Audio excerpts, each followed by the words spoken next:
పట్టణానికి వెళ్ళకపోతే వాళ్ళకి ఒక పూట కూడా గడిచేది కాదు.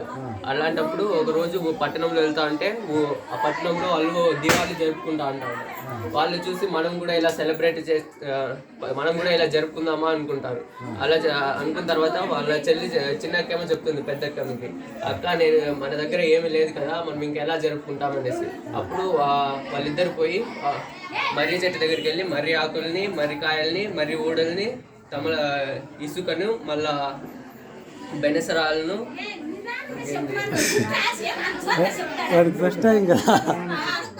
బెనసరాలని ఇంకేదో తీసుకొస్తారు.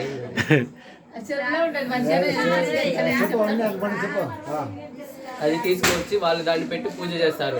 పూజ అయిపోయిన తర్వాత మర్రి ఆకులు తమలపాకులుగా, మర్రికాయలు నోమ ఒక్కలుగా, మర్రి ఊడలు నోమ దారాలుగా, బెనసరాళ్ళు పసుపు కొమ్మలుగా, ఇసుక బియ్యంగా మారుతుంది. అది మారిన తర్వాత అలా వాళ్ళు అప్పుడు చిన్నగా ఉంటారు, మళ్ళీ పెద్ద అయ్యేదాకా అలాగే జరుపుకుంటూ వెళ్తా ఉంటారు.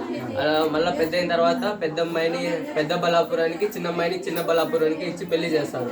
వాళ్ళ ఊరికి వెళ్ళిన తర్వాత పెద్దక్కమ్మ కట్టిన నోము దారంని తీసేసి ఇంటి వెనకాల ఉన్న చిక్కుడు చెట్టు మీద పడేస్తుంది. అది పడేసిన తర్వాత అప్పటి నుంచి వాళ్ళ ఇంటిలో ఫుల్ కష్టాలు వస్తాయి. కష్టాలు వచ్చినప్పుడు ఆ చిక్కుడుకాయ చెట్టులో మాత్రం మంచిగా కాయలు వదులుతూ ఉంటాయి. ఆ కాయలు వదిలినప్పుడు ఆ చిక్కుడు చెట్టులో ఆ కాయలు అమ్మకపోతే కానీ వాళ్ళకి పూట గడిచేది కాదు. కానీ చిన్నక్కమ్మ చిన్నప్పటి నుంచి అలాగే కంటిన్యూ చేస్తూ వచ్చింది. పెద్దయినా కూడా అలాగే జరిపింది కాబట్టి ఆమె వాళ్ళ ఇంట్లో బాగా సంపద, డబ్బులు ఉండేది, పంటలు కూడా బాగా పండుతూ ఉండేది.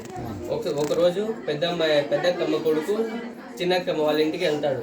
వెళ్ళినప్పుడు అక్కడ వాళ్ళ ఊర్లో చిన్నక్కమ్మ దీపావళి జరుపుతుంటుంది. అది చూసి ఏం పండుగ ఇది అనేసి వాళ్ళ కొడుకు అడిగినప్పుడు చెప్తారు, ఏంటి మీరు ఈ పండుగ జరుపురా, మీ అమ్మ చిన్నప్పుడు జరిపేది కదా అని అడుగుతుంది.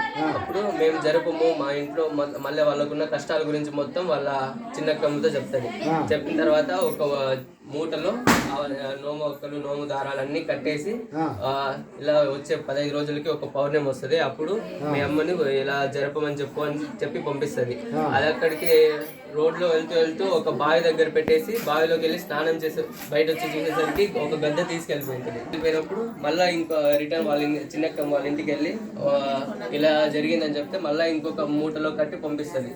మళ్ళా అక్కడికి వెళ్ళేసరికి సేమ్ అదే బావి దగ్గర పెడితే మళ్ళీ గద్దె తీసుకొచ్చి మళ్ళీ అది పడేస్తుంది. అప్పుడు 2 మూటలు తీసుకొని వాళ్ళ ఇంటికి వెళ్తాడు. ఇంటికి వెళ్ళినాక వాళ్ళ అమ్మతో చెప్తుంది, ఇలా చిన్నక్కమ్మ ఇలా మొత్తం చెప్పింది ఇలా చేయమని అనేసి. మళ్ళా వచ్చే 15 రోజుల తర్వాత పౌర్ణమికి వాళ్ళు జరుపుతారు. జరిపినప్పుడు వాళ్ళ ఇంట్లో ఉన్న కష్టాలు మొత్తం తొలగిపోతాయి. అప్పటి నుంచి వాళ్ళ ఇంట్లో 3 పువ్వులు 6 కాయలుగా మారుతాయి. ఆ తర్వాత మనం ముందు చిన్నక్కమ్మ వాళ్ళ ఇంట్లో జరిపింది అమావాస్య రోజు, అంటే ఈ రోజు, దాన్ని దీపావళి అంటారు. మళ్ళీ వచ్చే 15 రోజులు జరిపేది కిరి దీపావళి.